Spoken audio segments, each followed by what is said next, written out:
Je m'imagine aussi pour vous, le dimanche, c'est un jour particulier, pour moi comme pour vous.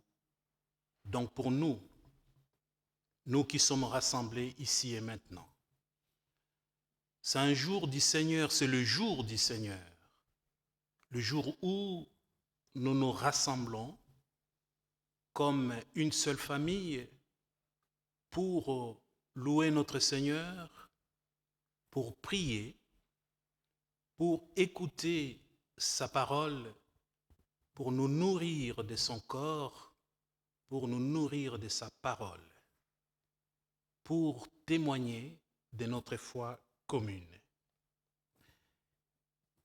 Et le passage de l'évangile que nous venons d'entendre essaye de rassembler tous ces éléments que je viens d'évoquer pour donner sens à notre vie commune, pour donner sens à la mission de l'Église. Avant d'entrer en profondeur dans ce que nous venons d'entendre dans l'Évangile selon Jean, j'aimerais d'abord qu'on se rende compte du fait que cet Évangile, ces textes que nous venons d'entendre, est situé par l'auteur au soir du jeudi saint, la veille où le Christ, Jésus, devrait souffrir et mourir. C'est ce soir-là que Jésus s'adresse à ses disciples et ce qu'il dit, les paroles qu'il leur adresse, portent une importance particulière.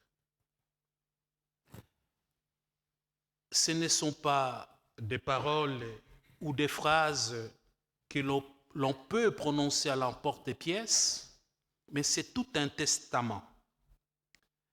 Parce que Jésus sait qu'il va mourir, il va laisser ses disciples continuer ce qu'il a commencé avec eux. Donc ces paroles ont une portée universelle. Elles s'adressent aussi à nous ce matin, ici et maintenant. Elles s'adressent également à toutes celles et ceux qui cherchent et qui veulent donner un sens à leur vie. Des paroles fortes qui nous parlent d'une relation, qui nous parlent d'une vie reliée à. Et alors, quelles sont ces paroles? Jésus nous dit, moi je suis la vraie vigne. Il ne dit pas que je suis la vigne. Il dit, je suis la vraie vigne. Nous avons affaire ici à l'une de ces nombreuses affirmations où Jésus nous révèle son identité. Nous savons que Jésus, maintes fois ou à certaines occasions, il s'est révélé de la manière suivante, il a décliné son identité de la manière suivante. Je suis l'eau vive, je suis la lumière du monde, je suis le bon pasteur. Ceux qui ont été dimanche dernier au culte, au temple, nous avons médité sur le texte du bon pasteur. Jésus se présente aussi comme la porte des brebis. Il dit aussi, je suis la résurrection et la vie, je suis le chemin, je suis la vérité, etc. Différentes manières, Jésus décline son identité. Et les éléments auxquels il s'identifie sont presque toujours des éléments essentiels pour la vie humaine. Et l'adjectif qu'il ajoute est souvent porte une importance capitale. Donnons l'exemple, l'eau vive. le bon pasteur, pas tout simplement pasteur. Je suis la vraie vigne. Et alors, quand Jésus se présente comme la vraie vigne, pour essayer de percevoir le sens de cet adjectif, la vraie, je vous invite à nous rappeler certains textes de l'Ancien Testament, particulièrement le texte des prophètes, où le peuple d'Israël est comparé à la vigne, dans Osée, Ézéchiel, Ésaïe. Mais le problème avec cette vigne est qu'elle n'a pas été vraie. Cette vigne qui est le peuple d'Israël, non pas seulement elle n'a pas été vraie, elle n'a pas été fidèle et donc elle n'a pas donné des fruits à son propriétaire. Ce peuple d'Israël n'a pas donné de fruits, n'a pas répondu aux attentes de Dieu. C'est donc par opposition à cette vigne-là que Jésus déclare « Moi, je suis la vraie vigne », en opposition avec l'autre vigne qui est le peuple d'Israël, comme je viens de le dire, qui n'a pas été fidèle et qui n'a pas donné des fruits escomptés. Une autre catégorie importante dans notre texte est celle de la permanence. Et cela est signifié ici, cela est dit ici par le verbe demeurer. Demeurer, le verbe demeurer qui revient 8 fois dans ce texte que nous venons d'entendre. Ce verbe revient comme un leitmotiv.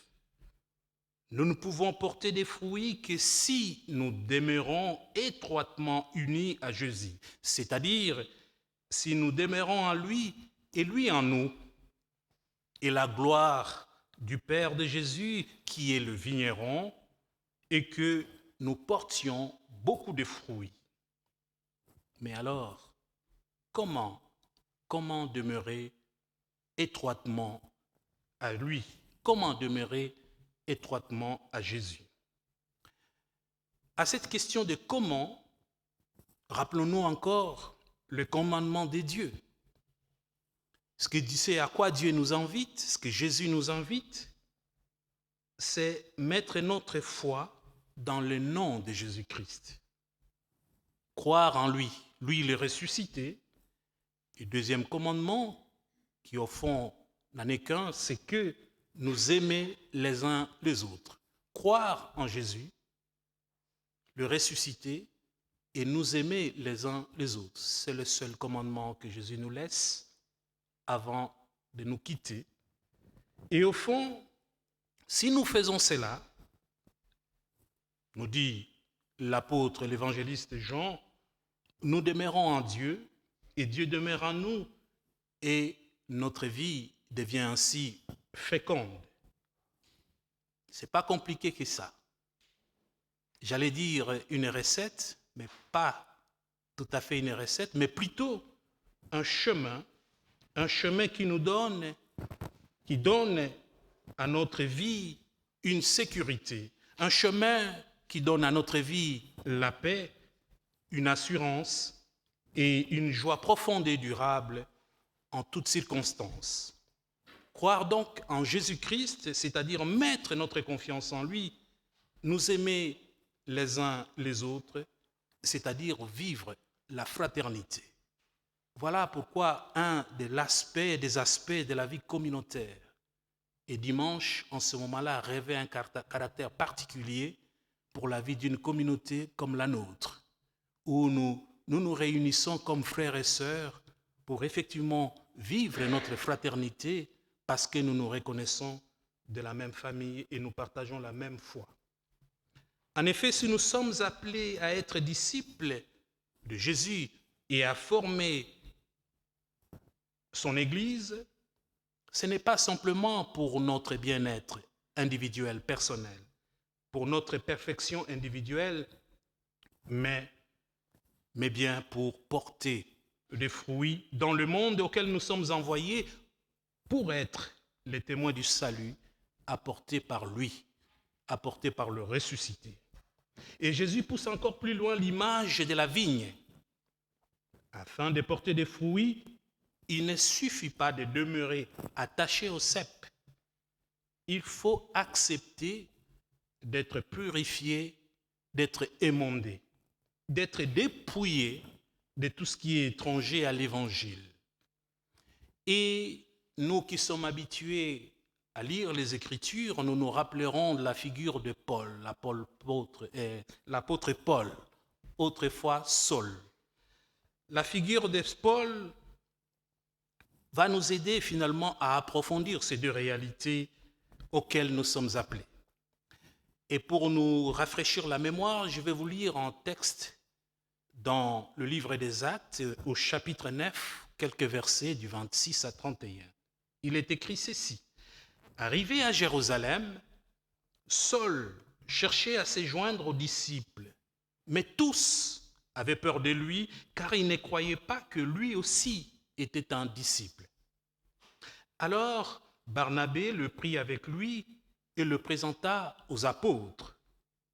Il leur raconta comment, sur le chemin, Saul avait vu le Seigneur qui lui avait parlé et comment à Damas, il s'était exprimé avec assurance au nom de Jésus.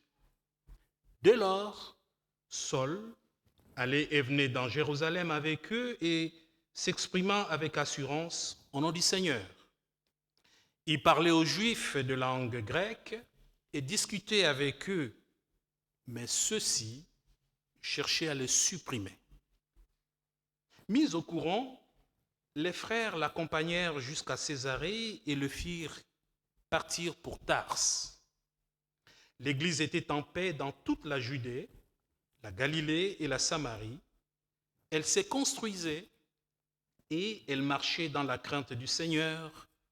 Réconfortée par l'Esprit Saint, elle s'est multipliée. Nous connaissons ce texte.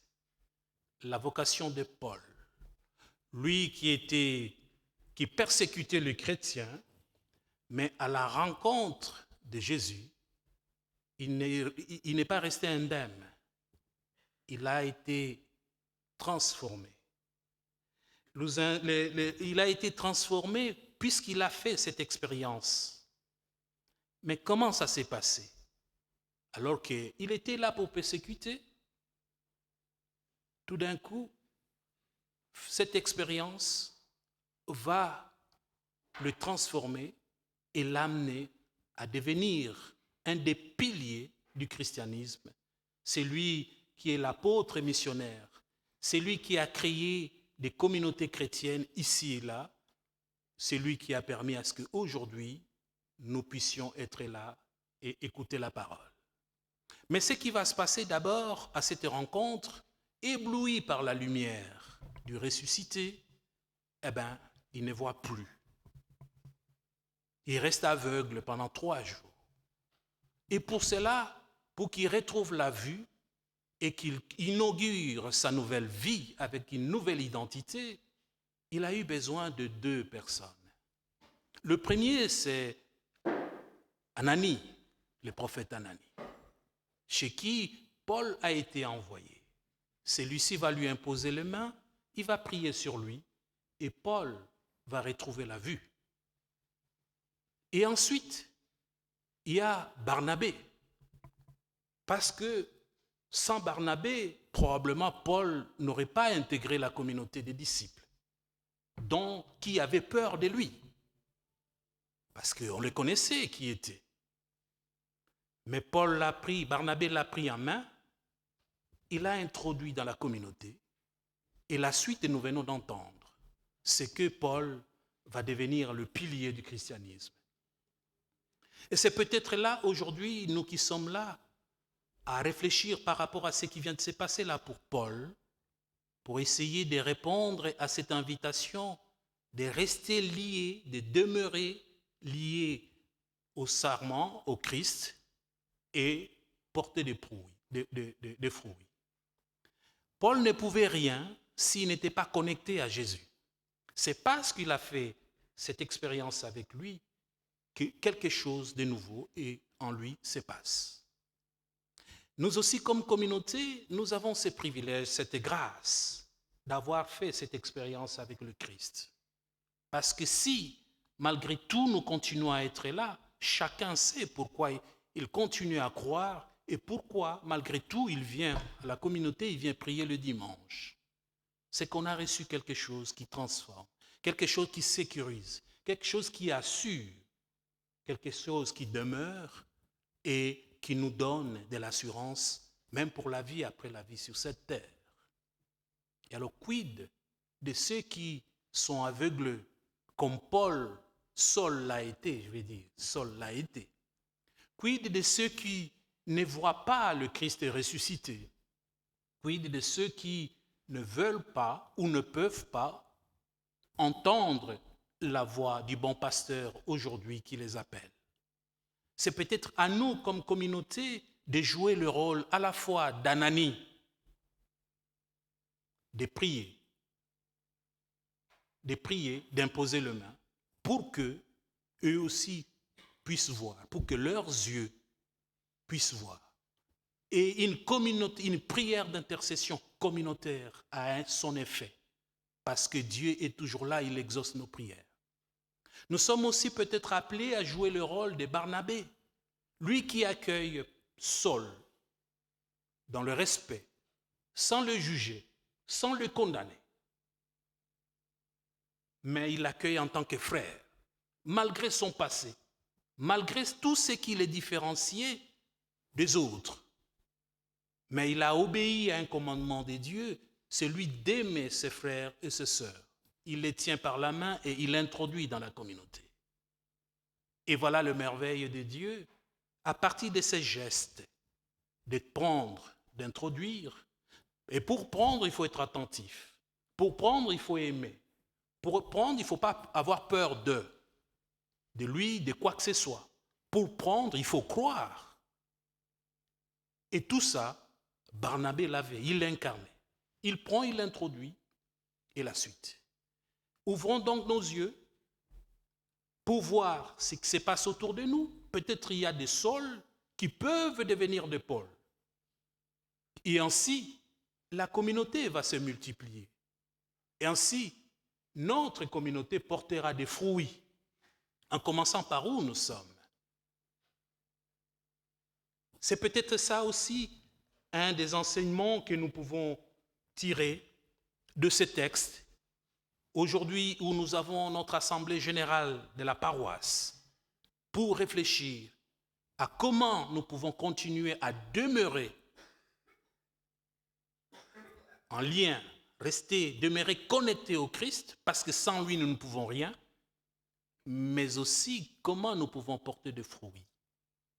Voilà pourquoi, dans ces temps que nous vivons, temps incertains, parfois même angoissants, inquiétants et déstabilisants, comme l'actualité nous le rappelle chaque fois, il nous faut nous attacher au commandement de Dieu, croire en lui, aimer les uns les autres, mettre notre foi dans le nom de Jésus et ouvrir nos cœurs à Jésus et aux autres, être assez humble pour nous tourner vers le Seigneur et nous rendre davantage proches les uns les autres. Évidemment, Paul par lui-même ne pouvait rien, il avait besoin de cette grâce particulière. Ma prière, en tant qu'un des membres de cette communauté, est que le Seigneur nous accorde cette grâce qu'il a accordée à Saul pour que nous puissions effectivement œuvrer à l'épanouissement de la vigne dans son ensemble, cette vigne universelle, mais aussi cette vigne locale.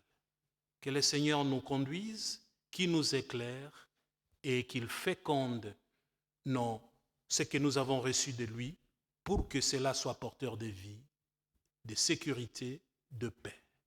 Mais alors, quels sont ces fruits? Nous connaissons les fruits de l'Esprit Saint. C'est l'amour, c'est la paix, c'est la patience, c'est la bonne humeur, et ainsi de suite. Que la paix du Seigneur soit avec nous et qu'il nous conduise. Amen.